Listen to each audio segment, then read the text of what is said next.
A lingering neck issue, and as long as he's not out there, and he didn't play yesterday, there are questions about whether he'll be able to play on Sunday against the Rams. Mike Lennon, the man that succeeded Daniel Jones yesterday, suffered a concussion. It's going to be tough for him to play this week, which could leave Jake Fromm, who was signed off Buffalo's practice squad on Tuesday as the Giants starting quarterback on Sunday against the Rams. But that's the position they find themselves in as they wait to see if and when Daniel Jones will be clear to return to action. Same with Mike Lennon off that concussion. Let's rip through some other names injured in yesterday's game. Start in Washington, where it sounds like the news was better than they first anticipated.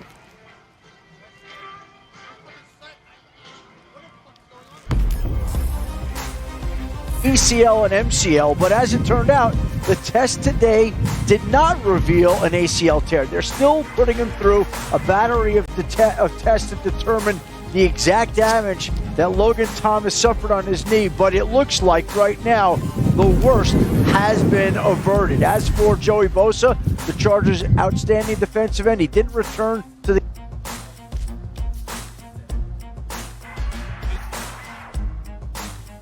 All right, I'm going to jump in here because we seem to be losing Adam's mic. As you can tell, the conditions there at Monday Night Football are not desirable, with wind blowing and apparently cutting his mic. He was going to tell you about the rest about Bosa, but his report on Joe Burrow was about that thumb. That thing swole up really big. Or the pinky, excuse me. Yeah, you know, one side of the hand either way. So we'll get more from Adam in just a little bit, but either way, the conditions tonight on Monday night are going to be wild and crazy as the Patriots and Bills face off. On the winning side of that game, the Chargers showed the fighting spirit on Sunday.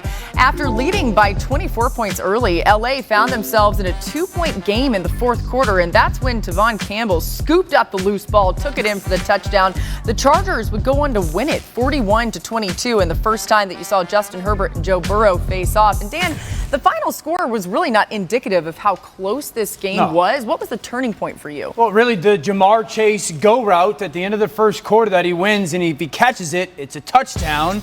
This throw right here from Joe is perfect, and we've seen that go route connection a bunch. That's a turn of potentially 14 points, at least 7, and then 2nd and 2, they're driving, and Joe Mixon fumbles the football.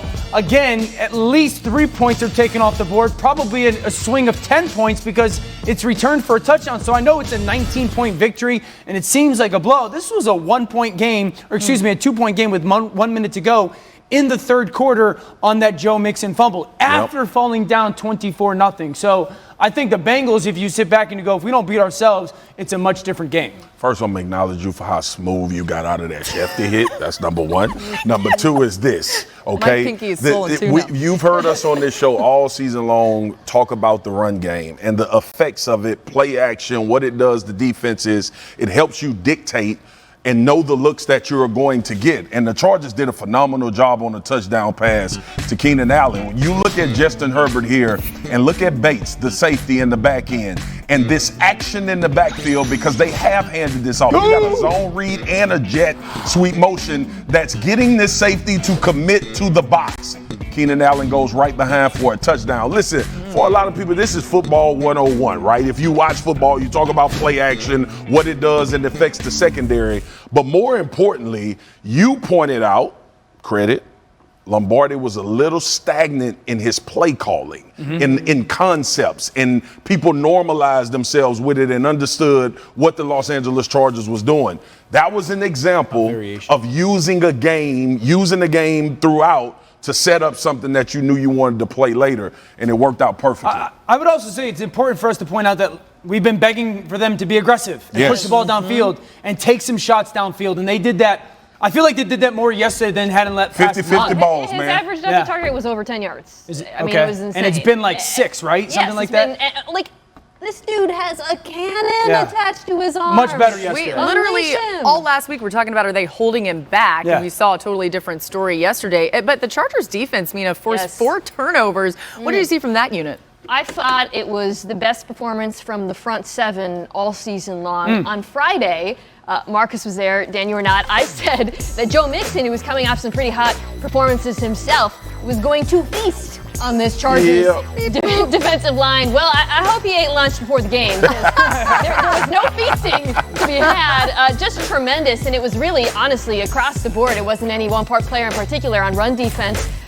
For them to lose Joey Bosa in the first quarter, who has been not only their best edge rusher, obviously, but they've really been dependent on him in the early part of the season to generate a pass rush. And then to continue to get pressure, I thought it was a testament to the players, but also the coaching from Brandon Staley, who's, of course, a defensive coach, just finding ways, creative ways, really, to manufacture pressure throughout the game, different sorts of blitzes, twists and stunts. You had linebackers blitzing, you had safeties meeting at the quarterback.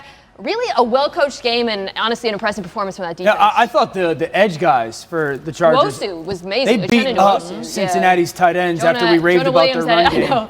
I still think that Burrow outplayed Herbert, and I thought Herbert played really good. I thought Joe made more impressive throws and less misses. I think when Zach Taylor goes back, he'll kick himself for not using that outside zone like he did last week. And I get it. Like, we're building more offense. They stifled it a little bit, setting edges, but ultimately all you're looking for is 2 or 3 cracks in the armor. So you got to keep searching for that throughout the game. I want to shout out my boy. I want to shout out my boy Braden Fajoko from LSU. Got some run, and he was big and he was big and physical in the center of that. What a good dude. We loved him in college. I think that the Chargers just have Mina Kimes to thank for all that bulleting board material. I'm sure they were talking about that. That was delicious or yummy rat poison, as Nick Saban likes to say. Welcome. All right, coming up next on NFL Live, it used to be all about Patrick Mahomes and the Chiefs' offense giving people fits, but that thing has switched. It's all about the defense now. We'll discuss, plus, why this offense has not found its swag yet. Fighting Spirit Moment is brought to you by Modelo, brewed for those with a fighting spirit.